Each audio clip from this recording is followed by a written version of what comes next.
Hello, Aries, Sun, Moon, Rising, and Venus signs. Kamusta kayo? Sana po nasa mabuti kayong kalagayan.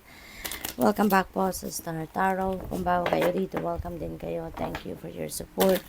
I truly appreciate it. God bless you all, Aries. Pauna mensahe po ninyo.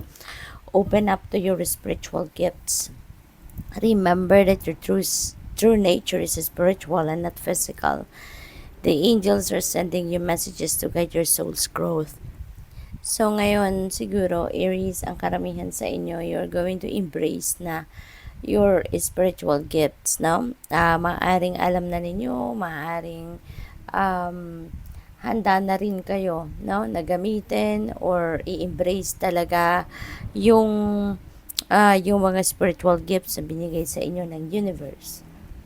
And the angels are promising you, no? May promise sa inyo ang mga angels ninyo, yung guardian angels ninyo, si Archangel Michael, has a promise na tutulungan ka, no? Nagabayan ka, natutulungan kang gabayan ka patungo sa inyong pag-grow, no? At sa paggamit ninyo ng spiritual gifts. We have open your heart. No one is perfect. Okay? Stop judging yourself and others and let love heal the situation. Okay? So, totoo, wala namang perpekto. Lahat naman tayo, 'di ba? May flaws. Lahat naman tayo nagkakamali. Kaya sikapin po ninyo na wag na ninyong i-judge yung sarili ninyo. Sikapin ninyo wag i-judge ang ibang tao because no one is perfect. No? Lahat tayo, hindi tayo perpekto. Lahat tayo merong at some point sa buhay natin, pumapalpak din tayo. No? So, what else? We have be light to others. Ayan. You have a powerful message to share. So, shine your light on the world so that others can learn from you. Ayan. So, maybe ang iba sa inyo, baka ang trabaho ninyo ay very inspirational, no?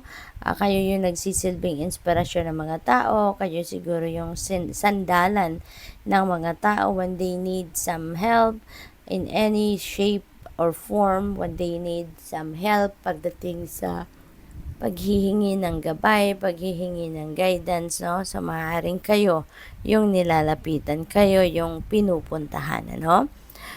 Kaya maaaring yun ang inyong mission sa ngayon, no?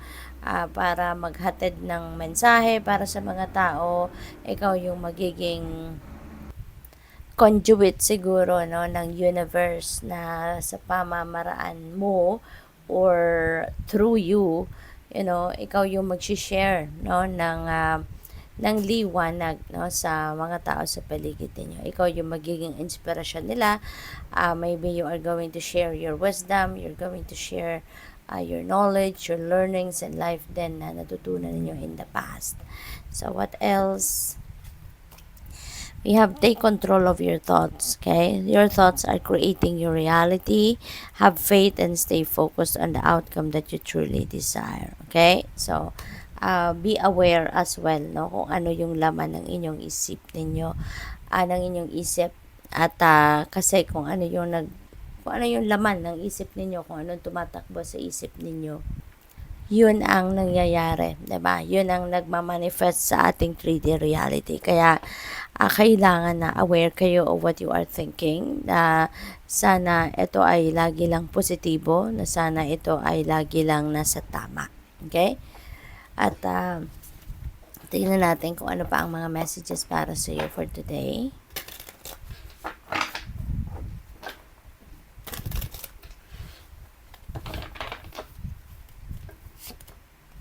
God created you with special talents and gifts. Embrace your uniqueness. You are extraordinary.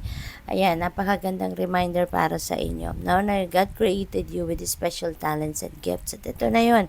You are going to embrace your spiritual gifts ngayon. And gagamitin mo to para sa ikakabuti mo at para sa ikakabuti ng lahat. No? Para sa ikakabuti ng mga tao na nasa paligid ninyo. So, always remember na you are unique. No? You are unique. Compared to each other, 'di ba? Lahat tayo unique, lahat tayo iba, no, sa ibang tao. Kaya wag mong Huwag mong isipin ano, na lesser ka of a person compared sa ibang tao. Hindi pwede kasi hindi tayo pare-parehas ng talent, ng skills, ng gifts. Okay? We have lifting the spirits of others will do the same for you. Compliment others, put their insecurities to rest, remind them they are worthy of love and respect. Ayan, so parang ano talaga to, kadugtong ito ni be light to others. No? So ito yung inyong mission sa ngayon. Mag-encourage ng mga tao, mag-cheer up no, ng mga tao, bigyan sila ng liwanag, bigyan sila ng pag-asa. No? So, yun ang parang mission ninyo sa buhay sa ngayon, na tulungan mo sila na ma-lift ang spirits nila. At hindi lang yun, kapag ginawa ninyo yun, para sa kanila, in a way, kayo din, ano, parang malilift din ang spirits ninyo because, of course, matutuwa ka din, no, na makikita mo silang natuwa sila sa'yo, matutuwa ka din na makikita mo silang gumanda rin yung nakangiti na sila or kahit papaano gumaan yung kanilang mga pakiramdam, okay?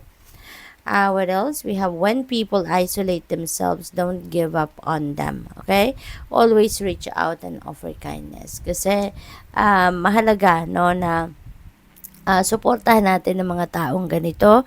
We never know, 'di ba? Kung anong pinagdadaanan nila. We never know kung ano yung pinoproblema nila. Kaya tulungan na lang natin sila. Okay?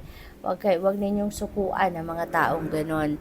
Kasi pwedeng meron silang dinadalang mabigat na problema. Pwedeng meron silang dinadalang mabigat na suliranin. Kaya wag nating sukuan. Okay? Be kind to them. Okay? Be kind to them and offer kindness. Kasi baka kailangan nila ng suporta mo, baka kailangan nila ng oras mo, baka kailangan nila ng someone na makikinig sa kanila, yung ganon. Okay? So, what else? We have, you were born with a purpose that is unique to you. Only you can carry it out. So be you, trust God, and believe in yourself. Okay? So lalahanin natin ano, na lahat naman tayo may purpose sa buhay. Lahat tayo mahalaga, kaya nandito tayo sa mundo. Lahat tayo merong mission sa buhay, no? Kaya yung purpose ninyo, no? Is not other people's purpose. Kaya kayo lang ang tanging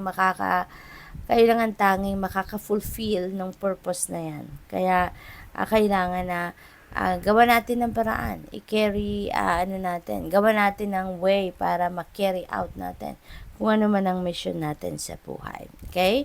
Magtiwala tayo sa kakayanan natin, magtiwala tayo sa universe na kung ano yung mission natin, tutulungan niya tayo para ma-carry out natin yan, para magawa natin yan. Okay?